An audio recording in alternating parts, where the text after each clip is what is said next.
하나님의 말씀은 예레미야서 52장 2절 말씀을 제가 봉독합니다. 시드기야가 여호야김의 모든 행위를 본받아 여호와 보시기에 악을 행한지라. 아멘.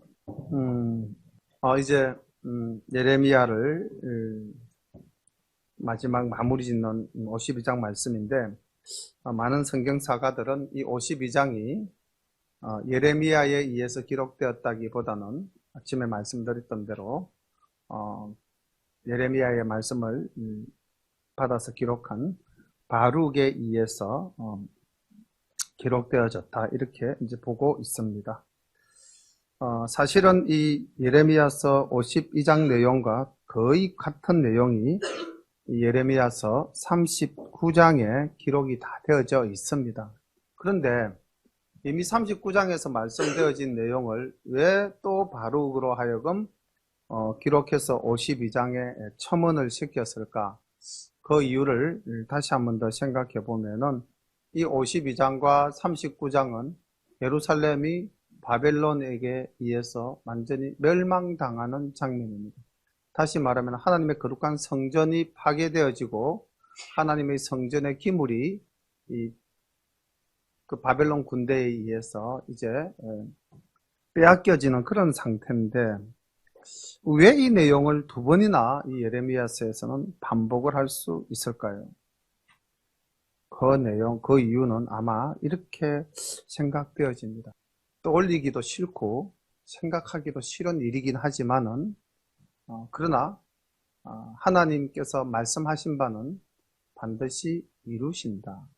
그것을 강조하기 위함이다. 우리가 원하는 것은 좋은 일은 반복되어도 좋지만은 나쁘고 힘든 일은 이번으로 끝이 났으면 좋겠다. 그렇게 우리가 많이 생각들을 하죠. 그런데 하나님께서 계획하신 것은 굳은 일이든 좋은 일이든 반드시 하나님께서는 이루신다. 그것을 강조하는 내용입니다.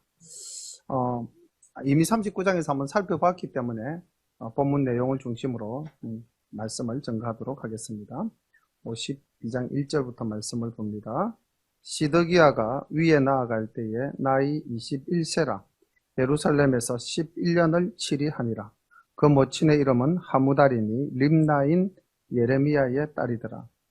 시드기야가 여호야김의 모든 행위를 본받아 여호와 보시기에 악을 행한지라. 여호와께서 예루살렘과 유다를 진노하시니 그들을 그 앞에서 쫓아내시기까지 이르렀더라. 시드기야가 바벨론 왕을 배반하며 시드기야 9년 10월 10일에 바벨론 왕 느부갓네살이 그 모든 군대를 거느리고 예루살렘을 치러 올라와서 그 성을 대하여 진을 치고 사면으로 흉벽을 쌓으며 성이 시드기야 왕 11년까지 에워싸였더니 그 4월 9일에 성중에 기근이 심하여 그 땅 백성의 식물이 진하였더라.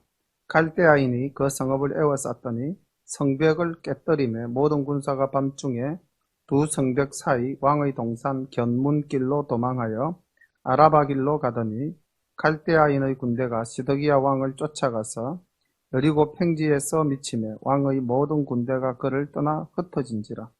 그들이 왕을 잡아가지고 하맛 땅 림나에 있는 바벨론 왕에게로 끌고 가매 그를 신문하니라. 바벨론 왕이 시드기야의 아들들을 그의 목전에서 죽이고 또 림나에서 유다의 모든 방백을 죽이며 시드기야의 두 눈을 빼고 사슬로 결박하여 바벨론으로 끌어다가 그 죽는 날까지 오게 두었더라. 이렇게 해서 이제 이스라엘 역사가 종말을 고하는 장면까지 39장 내용이 거의 그대로 재진술되어지고 있는데, 오늘 우리가 이 말씀 속에서 다시 한번 더 깊이 생각해 봐야 될 것은 예루살렘과 이스라엘이 멸망하게 된 이유가 뭡니까? 우리가 봤을 때 바벨론에 의해서 멸망당한 이유는 뭐죠?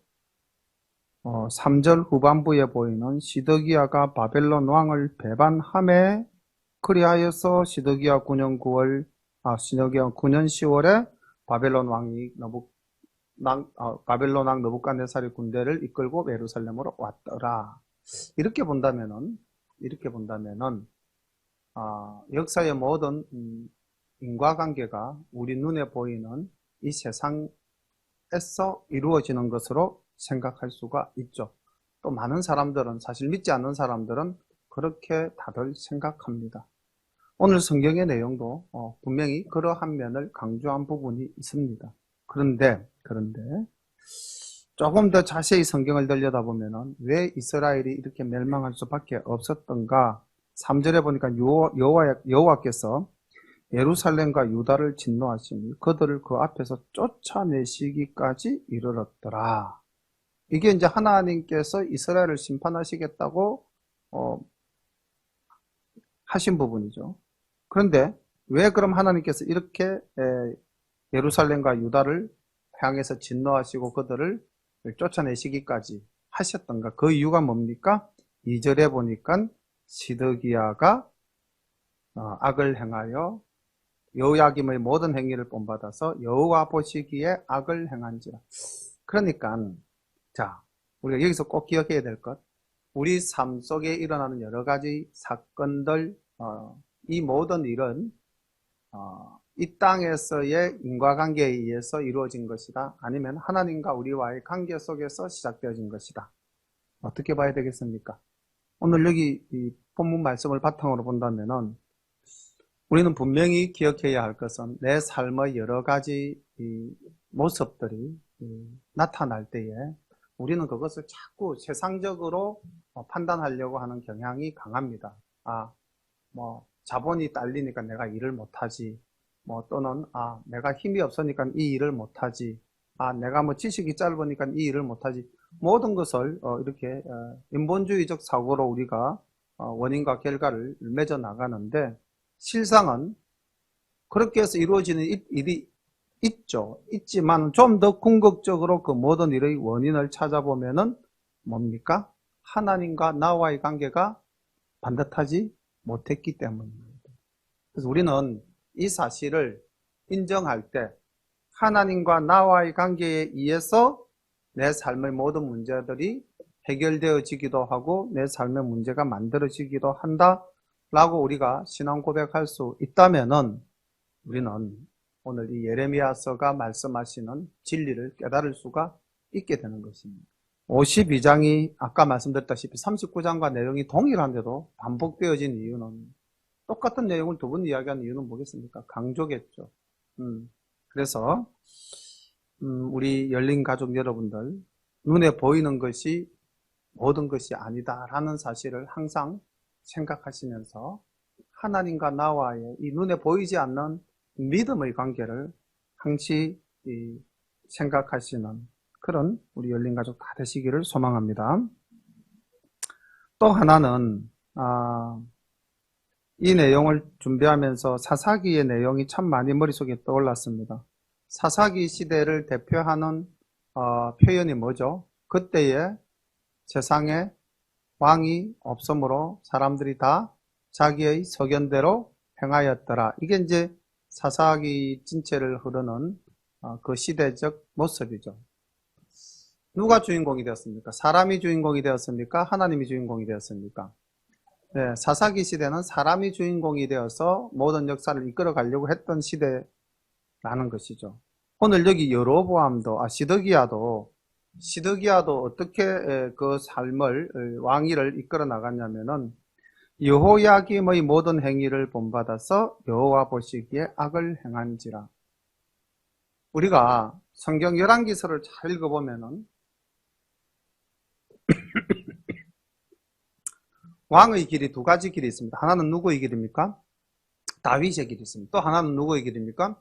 여로보암의 길입니다.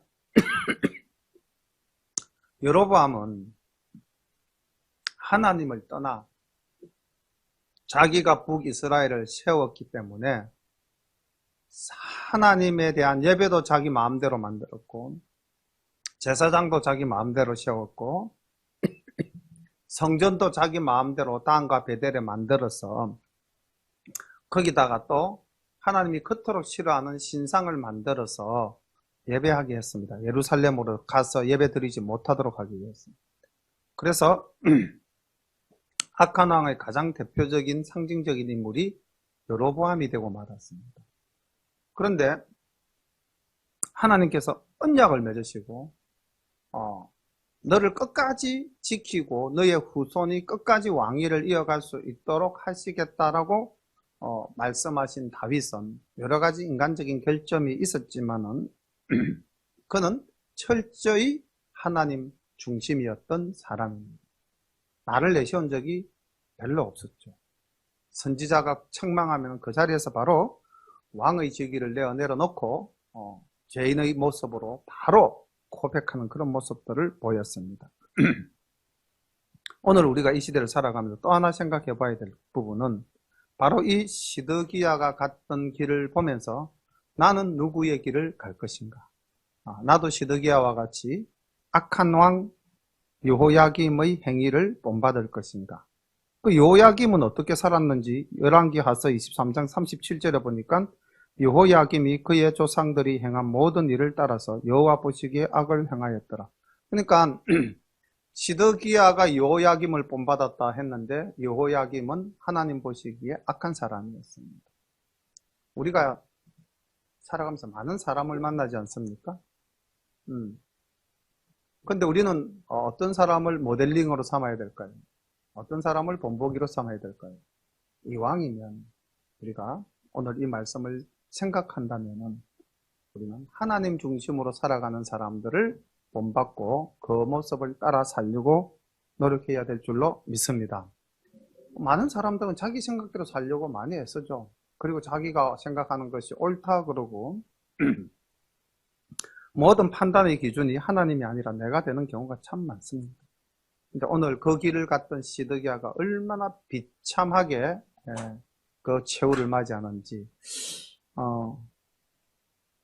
오늘 이 장소가 이 공개적으로 처형당하고 자녀들이 자기 눈앞에서 죽고 자기 눈이 빼어지는 곳이 어디죠? 장소가? 림나라고 되어 있죠. 그렇죠. 근데 그 림나가 또 한 번 나오지 않습니까? 1절에 보니까 자기 모친 하무달 그 사람 고향이 어디죠? 림나. 다시 말하면은 외갓 동네죠. 외갓 동네. 자기하고 전혀 연고가 없는 곳이 아니라 자기를 아주 잘 아는 동네에서 이렇게 참담하게 수치를 당했다는 거죠.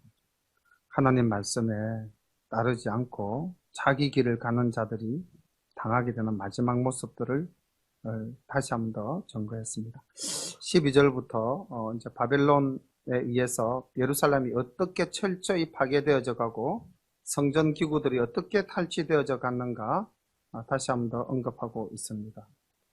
여기서 우리가 꼭 하나 기억해야 될 게 성전의 기구들이 탈취당하는 장면을 우리는 어떻게 신앙적으로 바라봐야 될 것인가 이것도 한번 같이 생각해 봤으면 좋겠습니다.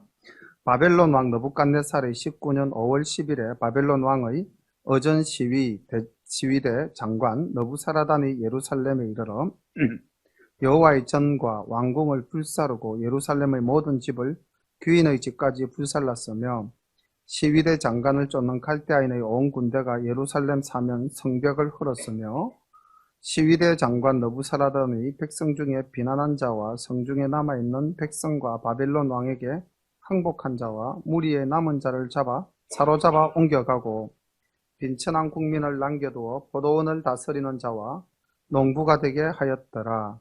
갈대아인이 또 여호와의 전의 두 놋기둥과 받침들과 여호와의 전의 놋바다를 깨뜨려 그 놋을 바벨론으로 가져갔고 또 가마들과 부삽들과 불집게들과 주발들과 숟가락들과 섬길 때에 쓰는 모든 놋그릇을 다 가져갔으며 시위대 장관이 또 잔들과 화로들과 주발들과 솥들과 촛대들과 숟가락들과 바리들 곧 금물의 금과 은물의 은을 가져갔는데 솔로몬 왕이 여호와의 전을 위하여 만든 두 기둥과 한 바다와 그 받침 아래에 있는 12놋소 곧 이 모든 기구의 놋 중수를 헤아릴 수 없었더라.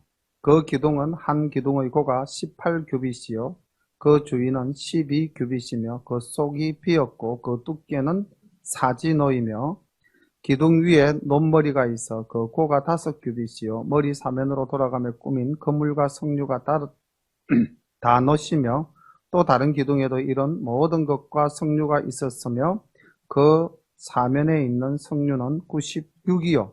그 기둥에 둘린 그물 위에 있는 석류는 도합 100이었더라. 자, 지금 우리가 읽었던 12절 말씀부터 쭉 예루살렘 성전이 파괴되어지는 장면, 예루살렘 성이 파괴되어지는 장면, 각 귀족들이 살던 집들이 불타고 파괴되어지는 장면, 그리고 모든 사람들을 사로잡아가는 장면, 철저히 패전국의 그 참담한 모습을 보이고 난 이후 17절부터 23절까지는 하나님의 성전에 있던 기물들이 이제 탈취되어져 가는 장면, 그 탈취되어진 것 기물 하나하나를 사진으로 마치 찍어서 설명하듯이 보여주고 있습니다.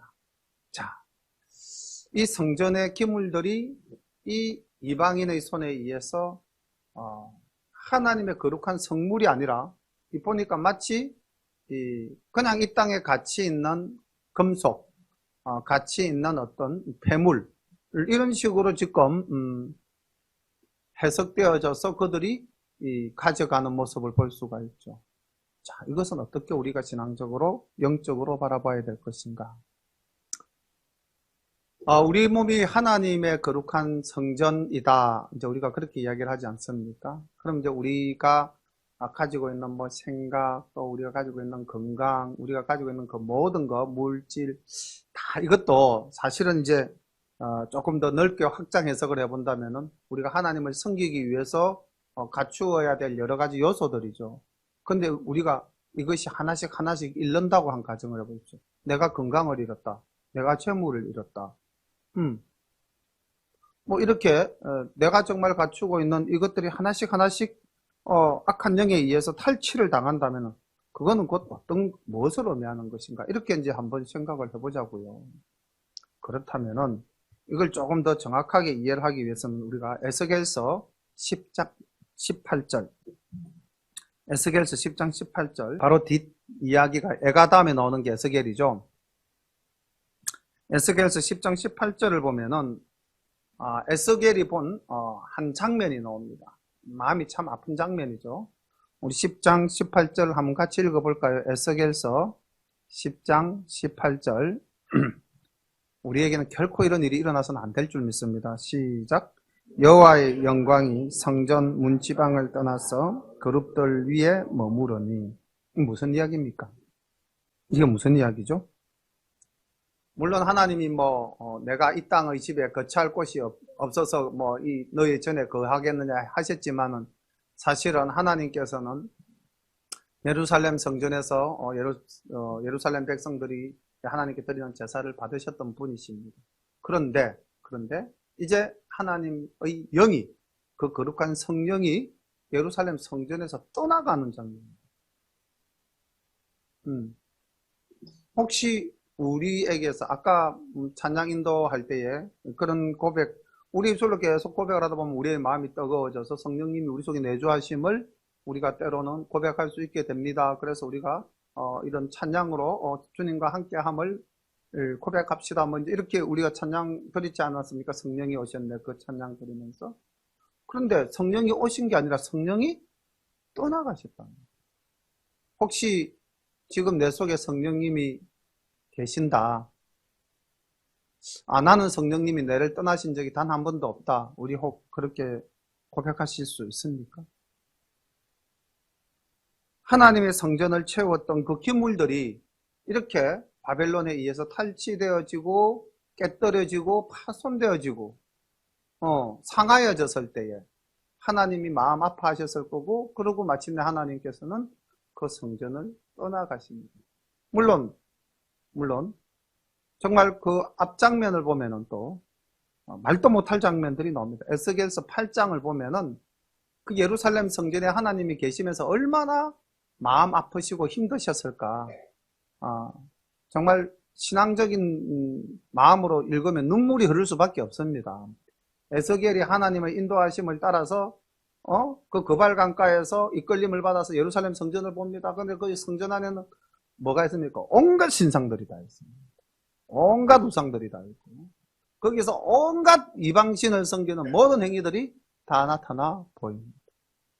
그런 가운데 하나님께서 같이 있었다는 거죠. 이게 오늘날 우리들의 몸은 어떨까요? 우리들의 성전, 우리들의 몸 안에는 이런 악한 것들이 전혀 없고 오직 성령님만이 내주하신다. 이렇게 이야기할 수 있을까요? 그래서 이 장면이 사실은 참 어떻게 보면은 물건 뭐가 없어지고 이렇게 생각할 수 있겠지만은 영적으로 이 부분을 가만히 읽어보면은 내가 하나님과의 관계 속에서 맺어진 그 아름다운 모습, 내 몸이 성전이고 주님께서 내 안에 내주하시는데 그런 내 아름다운 것들이 하나씩 사탄에 의해서 탈취당한다고 한다면 결국 주님은 마지막에 우리를 떠나갈 수밖에 없다는 겁니다. 멸망보다도 더 참담한 거죠. 그죠? 하나님이 떠나가 버리셨다는. 그래서 우리가 에스겔서 8장과 집에서 8장부터 이렇게 10장까지 쭉 읽어보시면 왜 하나님이 이 예루살렘 성전을 떠날 수밖에 없으셨던가. 그리고 이스라엘이 얼마나 가정한 일을 행하였던가 알 수가 있을 겁니다. 그러면서 우리가 우리를 돌아보는 거울로 만들어야 될 겁니다. 우리는 절대로 주님이 보실 때에 가정한 일이 우리 속에서 일어나지 말아야 할 것이고 또 하나님과의 아름다운 관계로서 하나님이 주신 그 모든 것들을 우리가 잘 지켜 행할 수 있어야 될 줄로 믿습니다. 24절부터 말씀을 봅니다. 시위대 장관이 대제사장 스라야와 부제사장 서바냐와 전 문지기 세 사람을 잡고 또 성중에서 사람을 잡았으니 곧 군사를 거느린 장관 하나와 또 성중에서 만난 바 왕의 시종 7인과 국민을 초모하는 군대 장관의 서기관 하나와 성중에서 만난 바 국민 60명이라 시위대 장관 너부사라다니 그를 잡아가지고 림나 바벨론 왕에게 나아가며 바벨론 왕이 하맛 땅 림나에서 다 쳐 죽였더라. 이와 같이 유다가 사로잡혀 본토에서 떠났더라. 여기 보니까 대제사장, 부제사장, 그리고 전 문지기, 하나님의 전을 지키던 사람, 제사장이든 누구든 다 이렇게 잡혀서 처형당하는 모습을 보이고 있습니다. 아까 말씀드렸던 에스겔서 8장을 본다면은 이런 결과는 놀라운 장면이 아니죠. 하나님께서 얼마나 진노하셨는가, 또 그들이 얼마나 하나님 앞에서 범죄하였던가를 연결시켜 본다면은 이들의 최후가 하나님에 대한 불소남으로 인한 심판이었다, 이렇게 이제 볼 수가 있겠습니다. 28절부터 30절까지는 이 바룩이 굉장히 좀 치밀하게 기록해 놓은 부분인데 우리가 39장에서는 발견할 수 없는 부분입니다. 느부갓네살의 사로잡아 옮긴 백성이 이러하니라. 제7년에 유다인이 3023이요 느부갓네살이 18년에 예루살렘에서 사로잡아 옮긴 자가 832인이요 느부갓네살의 23년에 시위대 장관 너부사라단이 사로잡아 옮긴 유다인이 745인이니 그 총수가 4,600인이었더라. 사실은 4,600인이라 아니라 사실은 더 많은 사람들이 바벨론의 포로로 끌려갔다고 합니다. 그런데 이렇게 바룩이 좀 더 구체적으로 그 수를 분명히 해서 표현한 것은 이것은 틀림없는 역사적인 사실이다. 이것을 강조하는 것이죠. 31절 유다왕 여호야긴이 사로잡혀간 지 37년 곧 바벨론 왕 에월브로닥의 저기 원년 12월 25일에 그가 유다왕 여호야긴을 옥에서 내어놓아 그 머리를 들게 하고 그에게 선이 말하고 그의 위를 그와 함께 바벨론에 있는 왕들의 위보다 높이고 그 제수의 의복을 바꾸게 하고 그 일평생에 항상 왕의 앞에서 먹게 하였으며 그의 쌀 것을 날마다 바벨론 왕에게서 받는 정수가 있어서 죽는 날까지 곧 종신토록 끊이지 아니하였더라. 31절부터 34절까지는 뜬금없는 여호야긴 왕 이야기가 나오고 그가 복권되는 내용을 이야기하고 있습니다. 이것도 왜 이 내용을 이스라엘이 망하고 난 뒤에 이게 언제 있을 일이냐면요, 사실은 BC 지금 586년에 나라가 망했잖아요. 근데 이 일이 있는 해는 BC 567년 일입니다. 그러니까 적어도 한 20년 정도 후에 나타날 일이죠. 근데 이 말씀을 기록한 것은 우리가 아마 이스라엘 백성들에게 소망을 주기 위함이다. 하나님께서는 비록 이렇게 많은 숫자를 포로로 끌려가게 하셨지만은 그 포로된 자 중에서 요야긴이 이렇게 왕처럼 다시 복권되어졌다면은 이스라엘 백성들의 삶도 이제는 비참한 포로 생활에서 뭔가 편안한 그 지역에서의 삶을 살 수 있는, 하나님께서 회복시켜 줄 수 있다는 소망을 주기 위함이 아니었겠는가, 이렇게 생각해 볼 수가 있을 것 같습니다. 그래서 우리가 다시 이 부분을 하나님의 말씀을 은혜로 받아들인다면은 우리가 어떤 상황, 어떤 고단한 처지에 있다 할지라도 때가 차면, 하나님이 계획하셨던 때가 되면은 우리의 모든 것을 어떻게 해주신다? 회복시켜 주신다. 이 말씀의 은혜를 받으시기를 바랍니다. 반드시 때가 차면 그 시간이 언제가 될지는 몰라요. 그러나 우리가 하나님 앞에서 정말 신실하게 하나님과 나와의 관계를 바르게 한다면 하나님께서는 반드시 그 택한 백성을 다시 세워 일으켜서 영광을 나타내게 해주실 줄로 믿습니다.